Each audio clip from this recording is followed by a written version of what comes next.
ভাৰতীয় জনতা পাৰ্টিৰ চিৰাং জিলাৰ অন্তৰ্গত চুপাইজাৰ মণ্ডলত আজি এই নোয়াপাৰা গাঁৱৰ বিভিন্ন ৰাজনৈতিক দলৰ পৰা আহি প্ৰায় 100তকৈ অধিক যুৱক আৰু মহিলাই আজি যোগদান কৰিলে।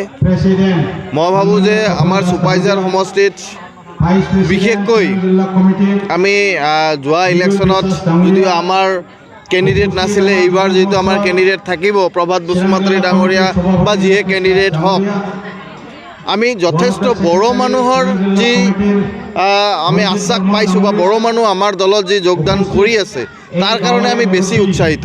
কাৰণ এটাই যে বিভিন্ন সময়ত আমি দেখিছোঁ যে দুটা আঞ্চলিক দল UPPৰ বা BPFৰ লগত বড়ো মানুহক আমি বেছি থকা দেখিছিলোঁ, কিন্তু এইবেলি BJPত তেওঁলোকে যি দাপলি মিলিছে, তেওঁলোকে যে BJPৰ কৰ্মৰ ওপৰত বা মুখ্যমন্ত্ৰী ডাঙৰীয়াৰ যি কৰ্মদক্ষতাৰ ওপৰত বিশ্বাস ৰাখিছে, আমাৰ ভাৰতীয় জনতা পাৰ্টিৰ দলৰ যি নীতি নিৰ্দেশনা তাক বিশ্বাস ৰাখি পেলাই তেওঁলোকে আহিছে। আমাৰ ভাৰতীয় জনতা পাৰ্টি চিৰাং জিলা বা চুপাইজাৰ মণ্ডল আৰু বেছি শক্তিশালী হৈছে ইতিমধ্যে।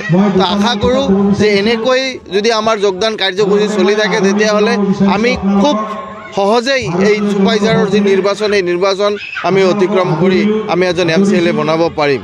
তো আমি আপোনালোকৰ জৰিয়তে আমাৰ চুপাইজাৰ মণ্ডল তথা বিজনীবাসীক ৰাইজক অনুৰোধ কৰিম যে আমাৰ এই BTR অঞ্চলত চিৰস্থায়ী শান্তি অনাৰ কাৰণে আমাৰ ভাৰতীয় জনতা পাৰ্টিৰ চৰকাৰখনক শক্তিশালী ৰূপে তেওঁলোকে সহায় কৰিব লাগে, আৰু তেওঁলোকৰ সহায়ৰ অবিহনে হয়তো আমিও আগবাঢ়িব নোৱাৰিম। যিহেতু একমাত্ৰ ভাৰতীয় জনতা পাৰ্টি অহাৰ পিছতে ইয়াতে শান্তি বিৰাজ কৰিছে, সেই শান্তি বিৰাজক অব্যাহত ৰখাৰ কাৰণে আমাৰ ইয়াৰে ৰাইজক, ইয়াৰে নাগৰিকক আমি সহায় লাগিব, আৰু সেই সহায় আমি ইতিমধ্যে পাইছোঁ, সঁহাৰি সকলোৱে দিছে। আৰু আমাৰ খুব কম সময়ৰ ভিতৰত নিৰ্বাচন, ছেপ্টেম্বৰ মাহত নিৰ্বাচন হ'বলৈ গৈ আছে, আৰু ছেপ্টেম্বৰৰ ভিতৰত আমি ভাবোঁ যে আমাৰ বড়ো ভাইসকলে কমচে কম 70ৰ পৰা 80% আমাৰ ভাৰতীয় জনতা পাৰ্টিত যোগদান কৰিব, কাৰণ তেওঁলোকে বিভিন্ন ৰাজনৈতিক দলক ইতিমধ্যে দেখিলে, আৰু এইবাৰ তেওঁলোকে সেই বিশ্বাস ৰাখিছে আমাৰ মুখ্যমন্ত্ৰী ডাঙৰীয়াৰ ওচৰত।